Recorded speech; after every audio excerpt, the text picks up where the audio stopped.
Good morning student. So finally हम लोग atomic structure के लास्ट टॉपिक पर हैं, that is Pauli's exclusion principle. और आज ही हम लोग साथ में करेंगे discuss, that is हुंस rule of maximum multiplicity. तो देखिए, एटॉमिक स्ट्रक्चर्स में इलेक्ट्रॉनिक कॉन्फ़िगरेशन के अंदर आप लोग को कुछ प्रॉब्लम्स आ रही होंगी to write the electronic configuration. अगर नहीं आ रही तो इसका मतलब you are studying the selective portion.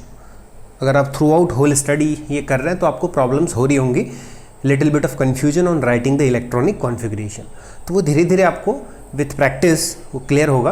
तो कोशिश ये करें कि आगे वाले जो मेरे प्रिंसिपल हैं इनको बहुत अच्छे से समझें, बिकॉज पाउलीज हुंस अगर आपको समझ में आ गए और साथ में आफ्बाउ भी प्रिंसिपल आपको समझ में आ गया तो you can easily right the electronic configuration and lot of things based on this. तो आइए स्टार्ट ये करें पाउलीज एक्सक्लूजन प्रिंसिपल। तो स्टूडेंट, पाउलीज एक्सक्लूजन प्रिंसिपल क्या बोलता है? बेसिकली देखिए, इसका स्टेटमेंट को पहले अगर हम लोग देख लें तो ये कहता है कि no two electrons in an atom can have same value of all 4 quantum numbers. मतलब किसी भी एटम के अंदर जो 2 इलेक्ट्रॉन्स होंगे उनकी चारों क्वांटम नंबर सेम नहीं हो सकती। तो आइए देखते हैं पहले चारों क्वांटम नंबर्स होती कौन सी हैं, that is n, l, m and s। These are the 4 possible quantum numbers। तो no 2 electrons in an atom, एक एटम के अंदर कोई भी 2 इलेक्ट्रॉन की चारों क्वांटम नंबर्स सेम नहीं हो सकती। अगर किसी केस में तीनों भी सेम होगी तो चौथी क्या है, अगर NLM सेम भी हो गया तो S will be different, means चारों क्वांटम नंबर सेम नहीं हो सकते। ठीक है, तो ये बात समझ आई। तो देखिए, ये प्रिंसिपल का नाम बेसिकली बहुत इंपॉर्टेंट है, एक्सक्लूजन प्रिंसिपल। ठीक है, आपको ये समझना है कि एक्सक्लूजन मतलब क्या हुआ। देखिए कि ये जो प्रिंसिपल है ना, ये एक्सक्लूड करके ये रखेगा possible combination of 4 quantum numbers. 4 quantum numbers के पॉसिबल कॉम्बिनेशंस क्या क्या हो सकते हैं किसी भी 2 इलेक्ट्रॉन के लिए एक एटम के अंदर। ठीक है, तो उससे आपको क्या निकल के आएगा, मैं आपको एक्सप्लेन तो अभी मतलब करूंगा। उससे पहले 2 बेसिक चीज़ें आप यहाँ से बहुत अच्छे से करें नोट।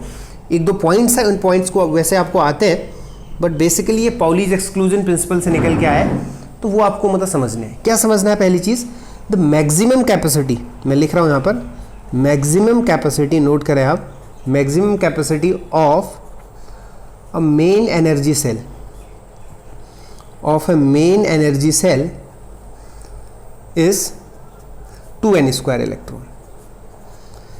तो किसी भी मेन एनर्जी सेल के अंदर मैक्सिमम इलेक्ट्रॉन्स कितने हो सकते हैं? 2n² हो सकते हैं अकॉर्डिंग टू दिस। ठीक है, मतलब अगर आप बात करो S के अंदर, P के अंदर, या फिर फर्स्ट सेल, सेकंड सेल, ठीक है ना, ये न्यूक्लियस है। फर्स्ट सेल में कितने होते थे? 2, सेकंड सेल में कितने हुए? 8 बिट्स, n की जगह 2 रखिए। तो this is the first point which you have to note. Second one, the maximum capacity of subshell, of a subshell. अब सबसेल के अंदर is equal to 2 into 2l plus 1 electron. एक सबसेल के अंदर कितने इलेक्ट्रॉन होंगे? 2 इंटू 2l प्लस 1। अगर आप ट्राई करें तो देख लीजिए, तो मतलब सबसेल कौन सा? SPDF।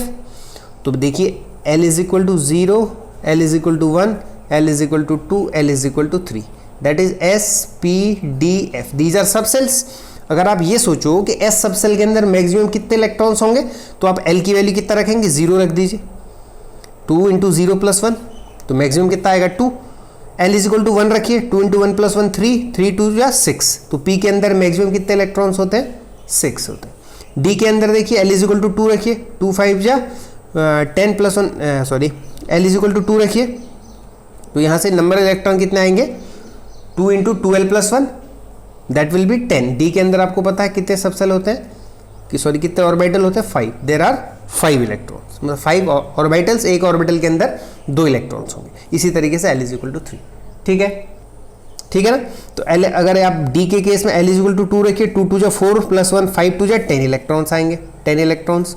यहाँ पर कितने आएंगे? Maximum 6 electron. इसी तरीके से F में कितने होते हैं? वैसे आपको जरूरत पड़ेगी नहीं, 7, 1 2 3 4 5 6 एंड 7।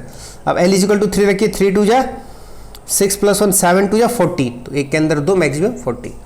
तो ये निकल के आया हमारे पास कि maximum capacity of a subshell is equal to 2 into 2l plus 1 electron. Okay, तीसरा पॉइंट नोट करें, नंबर ऑफ सबसेल्स। नोट करेंगे नंबर ऑफ सबसेल्स, ये कुछ पॉइंट है जो इससे निकल के आए। Number of subshells main energy shell is equal to value of n। Number of सब सेल कितनी होंगी, n के बराबर होंगी। अगर n इज इक्वल टू 1 है तो एक सब सेल, देखिए n इज इक्वल टू 1 है तो एक सब सेल कौन सी, दैट इज l, तो n इज इक्वल टू 1 के लिए l is equal to 0, that is 1s, मतलब s सब सेल होगी और ऑर्बिटल क्या हो गया, 1s हो गया। तो नंबर ऑफ सब सेल क्या होती है, will be equal to the number of main quantum number, that will be equal to main value of n, मतलब एनर्जी सेल के बराबर होती है। लास्ट पॉइंट स्टूडेंट इसका क्या है, नंबर ऑफ ऑर्बिटल्स। ये बहुत इंपॉर्टेंट पॉइंट है, इन इंपॉर्टेंट पॉइंट को नोट्स में अपने ऐड कर लेंगे। Number of orbitals in a main energy shell is equal to n square. Number of orbital कितना होंगे, n स्क्वायर। देखिए मैंने कहा था नंबर ऑफ n, अगर प्रिंसिपल क्वांटम नंबर 1 है तो उसके लिए नंबर ऑफ ऑर्बिटल 1 का स्क्वायर कितना हो गया, 1, दैट इज 1s, एक s ऑर्बिटल होगा। अगर मैं कहूँ principal quantum number n is equal to 2 है तो नंबर ऑफ ऑर्बिटल कितने होंगे बच्चों, n स्क्वायर, मतलब कितने होंगे, 4 ऑर्बिटल। कौन से होंगे समझ लें इसको बहुत अच्छे से। n इज इक्वल टू 2 है ना, तो आप ये समझिए कि l का वैल्यू कितना आएगा, l इज इक्वल टू 0 और 1 आएगा। 0 के लिए देखिए 2s, 1 के लिए क्या आ जाएगा p, और बाहर से 2 है तो 2p। आपको ये पता है 2s के अंदर एक ऑर्बिटल होता है, 2p के अंदर 3 होते हैं, 2px, 2py, 2pz। तो number of orbitals n is equal to 2 के लिए कितने निकल गए, 4। तो इसको याद रखें, number of orbital is equal to n square, number of sub shells is equal to n, number of electron in a sub shell is equal to 2 into 12+1 and maximum capacity of a main energy shell is equal to 2n square. मतलब एक cell के अंदर maximum electron 2n square होंगे, ठीक है। So this is the main things. तो अलग अलग दो, एक सब सेल के अंदर या एक ऑर्बिटल के अंदर जो 2 इलेक्ट्रॉन्स है ना, ये किसी भी एटम के अंदर, उनमें क्वांटम नंबर्स के क्या क्या पॉसिबल कॉम्बिनेशंस हो सकते हैं ये बताता है। क्लियर है? आइए बात कर लेते हैं। अगर आपको ये कुछ थोड़ा बहुत इसको नोट कर ले, बाकी इतना इंपॉर्टेंट तो आगे के लिए होगा, बट पाउलीज एक्सक्लूजन प्रिंसिपल के अंदर आपको ये देखना है कि what is the statement and how we can understand this with an help of example. आइए एग्जाम्पल से मैं आपको एक्सप्लेन भी करता हूं कि no 2 electron in an atom can have same value of all 4 quantum numbers. मैं बात करके मैं चलता हूं हीलियम की बात ये कर लेता हूँ, ठीक। अब देखिए हीलियम है, एटॉमिक नंबर कितना होता है, हाइड्रोजन हीलियम 2, कॉन्फ़िगरेशन खुद करिए 1s2, क्या हो गया 1s2। अब आप देखिए this is the nucleus of helium और ये आपका पहला सेल 1s, इसके अंदर कितना इलेक्ट्रॉन है 1 and 2, ये 2 इलेक्ट्रॉन है। अब इन 2 इलेक्ट्रॉन को अपने को निकालना है क्वांटम नंबर्स, ठीक है। 1s को मैं बना दे रहा हूँ यहाँ पर 2 इलेक्ट्रॉन्स हैं, ऐसे होंगे। अब आप समझिए बात को कि इन 2 इलेक्ट्रॉन के लिए पहले मैं इलेक्ट्रॉन एक के फर्स्ट इलेक्ट्रॉन के लिए फॉर इलेक्ट्रॉन 1, इलेक्ट्रॉन 1 के लिए देखिए n इज इक्वल टू कितना हो जाएगा, देखिए 1s के फर्स्ट सेल में n is equal to 1। l बताइए कितना हो जाएगा इसके लिए, s सब सेल है तो l कितना हो जाएगा 0। क्लियर है? अगर l 0 है तो m बताइए कितना होगा, m भी 0 होगा। l इज इक्वल टू 0 है तो m भी 0 होगा। अब इसका s बताइए स्पिन, तो एक इलेक्ट्रॉन है तो कोई सा भी नीचे कोई सा भी ऊपर हो सकता है, इसको मान लेते हैं +½ है, ठीक है। तो ये फर्स्ट इलेक्ट्रॉन के लिए चारों क्वांटम नंबर्स आपने निकाल दी। अब इस सेकंड इलेक्ट्रॉन के लिए निकालिए, ये वाले के लिए, मतलब जो दूसरा इलेक्ट्रॉन है, this is E2 and this is E1। अब मैं सेकंड इलेक्ट्रॉन के लिए निकालूं पॉसिबल क्वांटम नंबर्स, तो मुझे पता चल गया 1s के अंदर इलेक्ट्रॉन है सेकंड वाला, तो इसके लिए भी n इज इक्वल टू कितना हो जाएगा student 1। l is equal to again 1s के अंदर है तो l 0, इसके लिए बोलिए प्रिंसिपल मैग्नेटिक क्वांटम नंबर कितना हो जाएगा 0, because m is equal to l is equal to 0, तो m भी 0 आ गया। अब देखिए s निकाल लेते हैं, तो s कितना होगा भाई, एक +½ है तो दूसरा क्या होगा -½ होगा। देखिए तीनों क्वांटम नंबर सेम निकले, बट चौथा क्या हो गया, यानी कि डिफरेंट हो गया। तो ये किसी भी एटम के अंदर ये चीज़ अप्लाई हो सकती है। तो आपके लिए होमवर्क क्या है कि सोडियम का 11th इलेक्ट्रॉन की पॉसिबल क्वांटम नंबर्स कैलकुलेट कीजिए। आप सीधे क्या करेंगे 1s2, 2s2, 2p6, 3s1, ये इलेक्ट्रॉन जो है 3s1 का, इसके चारों क्वांटम नंबर भी निकाल सकते हैं, n is equal to 3, l is equal to 0, m0, s+r। तो किसी भी 2 इलेक्ट्रॉन की चारों क्वांटम नंबर्स इक्वल नहीं आएंगी। This was the very simple Pauli's exclusion principle. I think ये आपको क्लियर हुआ होगा, ठीक है। इस पर प्रैक्टिस करें बहुत सारी तो आपको और क्लियर होगा। आइए मूव करते हैं। आज का अगला जो मतलब प्रिंसिपल है that is Hund's rule of maximum multiplicity. That is very important, Hund's rule of maximum multiplicity, ठीक है। ये टर्म क्या है अभी आपको मतलब समझाऊंगा, बट फिलहाल आप ये देखें, इससे आपको कॉन्फ़िगरेशन भी थोड़ा क्लियर हो जाएगा। पहले स्टेटमेंट की बात ये कर लेते हैं, ठीक है। तो स्टेटमेंट क्या बोलती है कि electrons are distributed among the orbitals, orbital के अंदर इलेक्ट्रॉन क्या होंगे, डिस्ट्रीब्यूट होंगे, of subshell in such a way as to give maximum number of unpaired electron with parallel spin. नहीं समझ आया, कोई बात नहीं, अगला स्टेटमेंट देखें। ये भी है ये बोलता है कि pairing of electrons will not takes place in orbitals of same energy until all the available orbitals of a given subcell contains one electron each with parallel spin। नहीं समझ आया? कोई बात नहीं, स्टेटमेंट नोट करें पॉज करके अपनी notebook के अंदर, फिर मेरे एग्जांपल को समझें, उससे आपको क्लियर हो जाएगा। ठीक है, इसमें आपको थोड़ा सा मैं कॉन्फ़िगरेशन भी मतलब सिखा दूंगा, इसके लिए आपको अबाउ प्रिंसिपल याद करना पड़ेगा। ठीक है, आइए शुरू करते हैं। मैं कोई एग्जाम्पल लेके चल रहा हूं लिथियम से, hydrogen helium lithium. Atomic number 3 student, configuration ये बोलिए 1s2 2s1। ठीक है, आइए चौथा, लिथियम के बाद बेरिलियम, क्या हो जाएगा 1s2 2s2। पांचवा आ जाइए boron, atomic number 5 1s2 2s2 2p1। आ जाइए 6 carbon, that is 1s2 2s2 2p2। ठीक है, फिर एक और ये ले लेंगे, चलो ऑक्सीजन बाद में ले लेंगे, पहले इतना ये कर लेते हैं। अब 1s ऑर्बिटल को मैं ऐसे बना दूं और 2s ऑर्बिटल को ऐसे बना दूं। इसका भी 1s मैंने यू ड्रॉ कर दिया, 2s मैंने ऐसे ड्रॉ कर दिया, इसका 1s ऐसे कर दिया, 2s ऐसे ड्रॉ कर दिया, और 2p में कितने होते हैं पता है आपको 3। अब कार्बन की केस में भी 1s ऐसे बना देता हूँ, 2s ऐसे बना देता हूँ। ये एक मेरा वे ऑफ रिप्रेजेंटेशन है स्टूडेंट, ठीक है, कि कैसे मैं इलेक्ट्रॉन को रिप्रेजेंट कर रहा हूँ। अब देखिए 1s के अंदर 2 इलेक्ट्रॉन से मैंने फिल कर दिए, 2s के अंदर 1 है, फिल कर दिया। यहाँ भी 1s के अंदर 2 है, 2s के अंदर 2 है, कोई दिक्कत नहीं है। अब बोरॉन पे चलेंगे, देखिए 1s के अंदर 2, फिर 1s के बाद ये किसका एनर्जी 2s, 2s के बाद 2p, 2p में कितना है 1 है, कोई दिक्कत नहीं, डाल दिया। अब आ जाइए कार्बन के केस में। अब कार्बन के केस में क्या होगा, 1s में 2, 2s में 2, डाल दिए।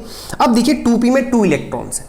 अब आपको ये समझना है कि ये 2p में जो 2 इलेक्ट्रॉन्स हैं स्टूडेंट, यहाँ पर मैं एक कॉम्बिनेशन और ट्राई कर लेता हूँ। ठीक है, इसी 2p का मैं इस केस में ऐसा कर लूँ, 2p में 2 डाल दिए मैंने, ऐसा भी तो कर सकता हूँ ना, 2p में 2 भर दिए मैंने, या ऐसे भरूँ या फिर ऐसे भरूँ 1 2, या फिर ऐसे भरूँ,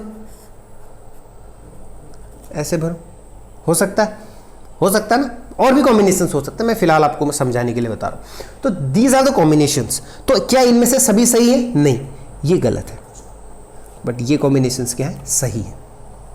ठीक है, अब इसमें ये क्या कह रहा है, देखो pairing of electron will not takes place in a orbital of same energy. अब देखिए ये जो ऑर्बिटल होता है ना, ये 2p है, ये 2p में तीनों का एनर्जी सेम होगा।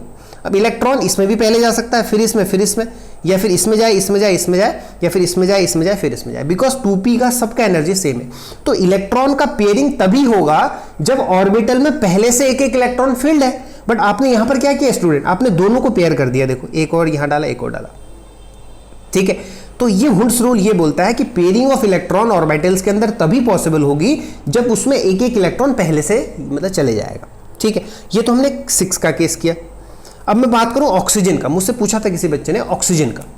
ठीक है, इन केस ऑफ ऑक्सीजन में चल रहा हूं, 8 होता है ऑक्सीजन, देखिए that is 1s2 2s2 2p4। ठीक हो गया, 4 to 6 to 8। तो पहले 1s में जाएगा 2, फिर 2s में मैक्सिमम 2 जाता है, फिर 2p में मैक्सिमम 6 जाता है, बट अपने पास तो 4 ही बचे, तो 4 हमने डाल दिए। अब इसके ऑर्बिटल्स ड्रॉ करें, देखो स्टूडेंट, तो ये हो गया 1s2, this is 2s2 and this is 2p। 1s में 2 डाल दिए, 2s में 2 डाल दिए। अब 2p में 4 डालने हैं मेरे को, देखो अब 2p में 4 डालने का तरीका क्या हो सकता है, देखा समझे बात को, 1 2 3, जब तीनों में एक एक ये चले गया तब पेयरिंग स्टार्ट होगी, और पेयरिंग में ये वाला इलेक्ट्रॉन अपोजिट स्पिन में आ जाएगा।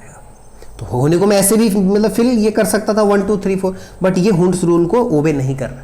मींस पेयरिंग ऑफ इलेक्ट्रॉन तभी पॉसिबल होगी जब पहले से सभी इलेक्ट्रॉन, सभी ऑर्बिटल में एक एक इलेक्ट्रॉन ऑलरेडी फिल्ड होगा। यही इन स्टेटमेंट का मीनिंग है, इसको आप पढ़ें आपको समझ आ जाएगा। ठीक है, तो यहां पर ये वाला कॉम्बिनेशन सही है, क्योंकि इसमें 1 2 3 सभी में एक एक गया, तब ये वाले पे हुई मतलब पेयरिंग। अब आपके दिमाग में ये क्वेश्चन आ रहा होगा कि आप जब ऑर्बिटल्स में इलेक्ट्रॉन को ऐसे फिल्ड कर रहे हो, ऐसे ऑर्बिटल में डाल रहे हो इलेक्ट्रॉन 1 2 3 और चौथा ऐसे उल्टा बना रहे हो, तो आप ऐसा क्यों नहीं बना रहे हो 1 2 3 और चौथा भी इसी तरीके से स्पिन। अब मैं ऐसा इसलिए मतलब नहीं बना रहा हूं क्योंकि इलेक्ट्रॉन क्या होते हैं स्टूडेंट, अगर सेम स्पिन होगा तो उनके बीच में they can cause A repulsive forces between them. तो उस रिपल्सिव फोर्सेस को मिनिमाइज ये करने के लिए इलेक्ट्रॉन की स्पिन क्या हो जाती है, उल्टी हो जाती है। तो ये इलेक्ट्रॉन, ये जो प्रिंसिपल है ना, ये बताता है कि electron entering the different orbitals of सब shell have parallel spin. This keeps them further apart and lower the energy through electron exchange और रेजोनेंस। ठीक है, तो मतलब थोड़ा सा रिपल्शन ना हो जाए, रिपल्शन को कम करने के लिए इलेक्ट्रॉन्स क्या हो जाते हैं, अपोजिट स्पिन में जाते हैं। ठीक है, तो फाइनली चलते हैं अपने एक नेक्स्ट टर्म की तरफ जो कि है मैक्सिमम मल्टीप्लिसिटी स्टूडेंट। अब ये मैक्सिमम मल्टीप्लिसिटी का मतलब ये हुआ कि the total spin of unpaired electron is maximum in case of correct filling. जब आपने करेक्टली फिल किया तो उस केस में जो स्पिन का वैल्यू मैक्सिमम आना चाहिए। ठीक है, मैं समझाता हूं आपको, देखिए थोड़ा सा इसको और कर ले एक्सप्लेन कि यहां पर सपोज आपके पास 2p, ये वाला एग्जांपल ले लेता हूं मैं, 2p4 है मान लीजिए, 1 2 3 4, ये करेक्ट फिलिंग थी और ये क्या थी हमारे पास, इनकरेक्ट फिलिंग थी जो कि हुंड्स रूल के अकॉर्डिंग नहीं थी। 1 2 3 4 आपने सीधी फिल कर दिया जब तक एक एक इलेक्ट्रॉन सब ऑर्बिटल में नहीं गया, उससे पहले आपने पेन ये कर दी। अब स्टूडेंट ये देखो, ऑर्बिटल के अंदर जब भी इलेक्ट्रॉन होता है तो इसका स्पिन या तो प्लस हाफ होगा या माइनस हाफ होगा। अब देखिए यहाँ पर इसका प्लस हाफ हो गया, इसका अपोजिट स्पिन है तो मतलब minus half plus minus zero spin हो गया, इसका हो गया प्लस हाफ, इसका हो गया प्लस हाफ, ओवरऑल स्पिन कितना हो गया, 1 हो गया। इस केस में देखो यहाँ पर plus minus zero, plus minus ये जीरो, तो इसका तो स्पिन जीरो आ गया, इसका स्पिन क्या आ गया, 1 आ गया, मतलब मैक्सिमम। तो इसलिए हम ऐसे कॉम्बिनेशंस को लेंगे जहां पर स्पिन का वैल्यू मैक्सिमम आए, तो उसी का मतलब है मैक्सिमम मल्टीप्लिसिटी। फिर बाद में हम लोग मतलब माइक्रो स्टेट, मतलब डिजनरेसी भी निकालते हैं जब क्वांटम के अंदर चलते हैं ना, कि क्वांटम स्टेट्स मतलब माइक्रो स्टेट्स ऑर्बिटल के अंदर, वो आपका काम नहीं है।